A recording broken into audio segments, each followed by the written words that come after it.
Hello दोस्तों, आज मैं आपको विज्ञान डीएलएड सेकंड सेमेस्टर में अति लघु उत्तरीय प्रश्न कराऊंगी।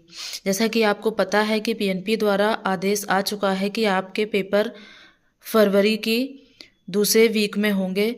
तो अब टाइम तो बहुत कम है, लेकिन उस टाइम पे भी हम अच्छे से तैयारी कर सकते हैं अपना, इस तरीके से अगर पढ़ें। और टाइम ना वेस्ट करते हुए हम देखते हैं कि अति लघु उत्तरीय प्रश्न में पहला प्रश्न क्या है। तो पहला प्रश्न है, पृथ्वी की उत्पत्ति काल कब माना जाता है? तो उत्तर है, पृथ्वी की उत्पत्ति काल सौर मंडल की भांति आज से लगभग 500 करोड़ वर्ष पूर्व माना जाता है। अति लघु उत्तरीय प्रश्न है, जितना पूछा जाता है उतना ही लिखने की आवश्यकता है। ज़्यादा लिखना भी नहीं चाहिए, क्योंकि समय हमारे पास 1 घंटा ही रहता है। 1 घंटे में हमें सारे प्रश्न करने होते हैं, इसलिए जितना पूछा जाए उतना ही लिखना चाहिए। तो सौर मंडल, पृथ्वी की उत्पत्ति सौर मंडल के भांति 500 वर्ष पूर्व मानी जाती है। अगला प्रश्न है, पृथ्वी पर मनुष्य के पूर्वजों को क्या कहा जाता था? तो होमो स्पीशियन कहा जाता था। इसको हिंदी में कहेंगे निपुच्छ कपि मानव। ठीक है। अगला प्रश्न है, सौर मंडल क्या है? तो सूर्य के परिवार को सौर मंडल कहते हैं, जिसमें 8 ग्रह होते हैं। 8 ग्रहों के नाम भी आप अगर इसमें लिखना चाहें तो लिख सकते हैं, बुध, शुक्र, पृथ्वी, मंगल, बृहस्पति, अरुण, वरुण। ठीक है, शनि, अरुण, वरुण। तो ये 8 हमारे सौरमंडल सूर्य के परिवार में हमारे सौरमंडल में होते हैं ग्रह। ठीक है। फिर उपग्रह क्या है? समस्त ग्रहों के टूटे हुए पिंडों को उपग्रह कहा जाता है। उपग्रह क्या है? समस्त जो ग्रह होते हैं उनमें टूटे हुए पिंडों को उपग्रह कहते हैं। तो अगला प्रश्न है, सूर्य का व्यास तथा भार क्या है? तो सूर्य का व्यास 13,93,30,000 किलोमीटर तथा भार 2.19 इंटू 10⁻²7 टन होता है। हम इस प्रकार से भार और व्यास को लिख सकते हैं। ठीक है। अगला प्रश्न है, सूर्य की पृथ्वी से दूरी कितनी है? सूर्य से पृथ्वी कितनी दूर पर है? तो सूर्य की पृथ्वी से दूरी है 14.96 करोड़ किलोमीटर। ठीक है, 14.96 करोड़ मीटर। ठीक है। अगला प्रश्न है हमारा, सौर मंडल का सबसे बड़ा ग्रह कौन सा है? तो सौर मंडल का सबसे बड़ा ग्रह बृहस्पति ग्रह है और सबसे छोटा ग्रह बुध ग्रह है। ठीक है। इसके बाद ही दूसरा प्रश्न है कि सबसे छोटा ग्रह कौन सा है? तो बुध ग्रह है। और सबसे बड़ा ग्रह कौन सा है? तो बृहस्पति ग्रह है। फिर अगला प्रश्न है, पृथ्वी का उपग्रह एकमात्र चंद्रमा है। ठीक है। आकाशगंगा क्या है? ये प्रश्न हमारा डीएलएड फर्स्ट सेमेस्टर में भी है और ये हमारा सेकंड सेमेस्टर में भी है। तो आकाशगंगा क्या है? आकाशगंगा असंख्य तारों का विशाल पुंज है, जिसमें अधिकांश तारे आंखों द्वारा दिखाई नहीं देते हैं। यूनानी भाषा में इसे गैलेक्सी भी कहते हैं। आकाशगंगा क्या है? आकाशगंगा असंख्य तारों का विशाल पुंज है, मतलब इसमें बहुत सारे तारे होते हैं, जिसमें कुछ तारे हमें हमारी आंखों द्वारा नहीं दिखाई देते हैं। ठीक है। फिर अगला प्रश्न है, सौर मंडल के ग्रहों के नाम, जो मैंने अभी बताया आपको थोड़ी देर पहले कि बुध, शुक्र, पृथ्वी, मंगल, बृहस्पति, शनि, अरुण, वरुण। ये हमारे 8 ग्रह हैं, जो छोटे से बड़ा लेकर के हम इस तरीके से लिखते हैं। फिर तारामंडल क्या है? कुछ तारे सुंदर आकृतियों के रूप में व्यवस्थित होते हैं, इन आकृतियों को हम तारामंडल कहते हैं। जो तारे होते हैं उनमें से कुछ तारे ऐसे होते हैं जो बहुत ही सुंदर आकृति में होते हैं, जिसे हम तारामंडल कहते हैं। फिर आकाशगंगा के तारामंडलों के नाम बताइए। तो आकाश गंगा के तारामंडल 4 प्रकार से हैं, वृश्चिक, ओरियन, सप्तऋषि और कृत्तिका। ठीक है। फिर छाया क्या है? तो छाया क्या है? जब किसी अपारदर्शी वस्तु को प्रकाश जाने वाले मार्ग में रख देते हैं तो उस वस्तु प्रकाश को आर पार से रोक देती है, जिससे वस्तु के दूसरे ओर प्रकाशहीन क्षेत्र बन जाता है। इस प्रकाशहीन क्षेत्र को वस्तु की छाया कहते हैं। कहने का मतलब क्या है कि जब किसी अपारदर्शी वस्तु को प्रकाश जाने वाले मार्ग में रख देते हैं तो वस्तु प्रकाश को आर पार से रोक देती है, मतलब जिसमें प्रकाश इधर उधर ना जा पाए उस वस्तु को मार्ग में रख देते हैं तो वो प्रकाश को रोक लेती है एक तरफ। तो उसी से हम जो प्रकाश बनता है उसे हम छाया कहते हैं। फिर सूर्य ग्रहण कैसे होता है? सूर्य ग्रहण क्या होता है? अमावस्या के दिन होता है। इसमें होता क्या है कि अमावस्या के दिन सूर्य और पृथ्वी के बीच में चंद्रमा आ जाता है। मतलब सूर्य और पृथ्वी के बीच में जब चंद्रमा आता है, सूर्य का प्रकाश के बीच में जब चंद्रमा आ जाता है तो पृथ्वी पर सूर्य का प्रकाश नहीं पहुंचता है।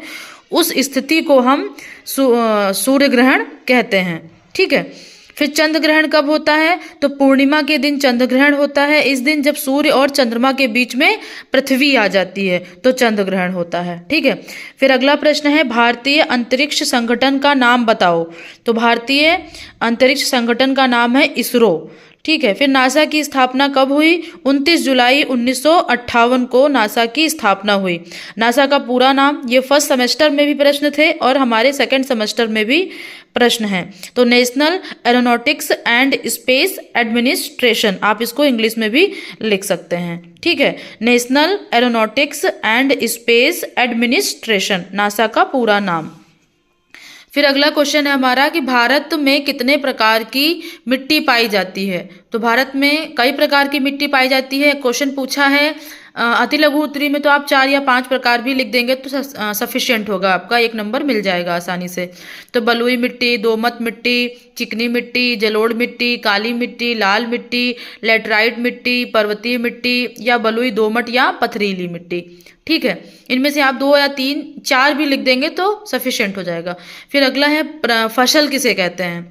तो एक विस्तृत क्षेत्र पर उगाए गए एक ही जाति के पौधों के समूह को फसल कहते हैं। मतलब देखा होगा खेत बहुत बड़े बड़े से होते हैं, उनमें एक ही प्रकार के जब पौधे लगाए जाते हैं तो हम उसे फसल कहते हैं। जैसे गेहूं की फसल या मक्के की फसल, गन्ने की फसल, तो एक ही प्रकार के जब पौधे लगाए जाते हैं या फसल की जाती हैं तो हम उसे फसल कहते हैं। फसल कितने प्रकार की होती हैं? 3 प्रकार की होती हैं, खरीफ की फसल, रबी की फसल और जायद की फसल। ठीक है। फिर अगला है, सिंचाई की प्रमुख विधियां कौन कौन सी हैं?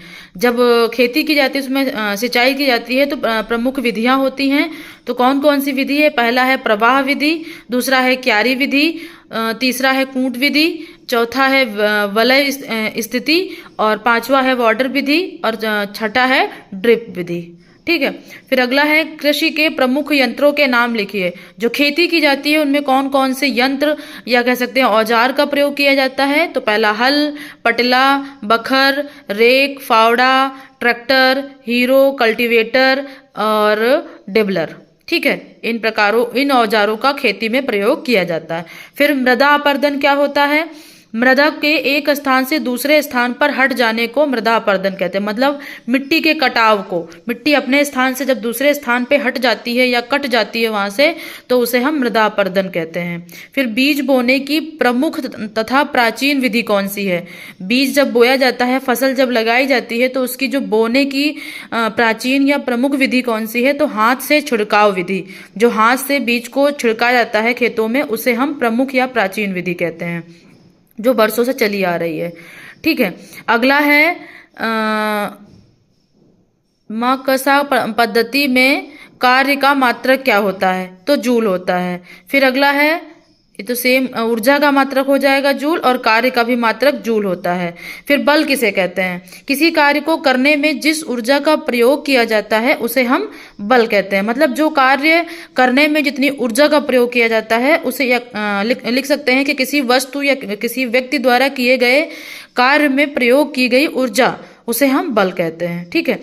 अब यहाँ कार्य पूछ रहा है, तो कार्य से क्या अभिप्राय है? जब कोई बल लगाकर किसी वस्तु की स्थिति में, मतलब कोई वस्तु को हमें एक उस स्थान से हटाकर दूसरे स्थान पर रखना है, तो उस वस्तु की स्थिति में परिवर्तन ही कार्य कहलाता है।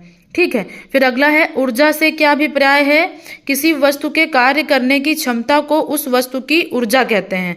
मतलब ऊर्जा क्या है? किसी वस्तु के कार्य करने की क्षमता, मतलब किसी वस्तु द्वारा, किसी व्यक्ति द्वारा कोई काम किया जाता है, जितनी भी उसमें ऊर्जा क्षमता लगाई जाती है, उसे हम ऊर्जा कहते हैं। ऊर्जा एक अदिश राशि है, ऊर्जा का मात्रक होता है जूल। ठीक है। अब है, यांत्रिक ऊर्जा से क्या तात्पर्य है? तो किसी वस्तु में यांत्रिक कारणों से कार्य करने की क्षमता यांत्रिक ऊर्जा कहलाती है। ठीक है। तो जो इतने ये क्वेश्चन है, बल, कार्य, ऊर्जा, ये क्वेश्चन इंपॉर्टेंट हैं।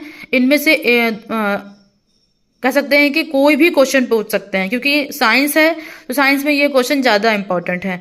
ठीक है, तो आप इन सारे क्वेश्चनों को अच्छे से पढ़ लीजिएगा। आशा करती हूँ आपको समझ में आया होगा। ज़्यादा लंबा वीडियो नहीं बनाऊंगी जिससे आप शायद ना ही इतना एक साथ पढ़ पाएँ या बोर हो जाएं। ठीक है, तो अगर आपको मेरा पढ़ाया हुआ अच्छा लग रहा हो तो मेरे चैनल को सब्सक्राइब कर लीजिए और इस वीडियो को अपने दोस्तों में शेयर जरूर कर दीजिएगा, जिससे उनको भी थोड़ा सा इससे लाभ हो सके, क्योंकि पेपर बहुत पास में है, थोड़ा बहुत तो इससे लाभ हो सकता है। ठीक है, धन्यवाद।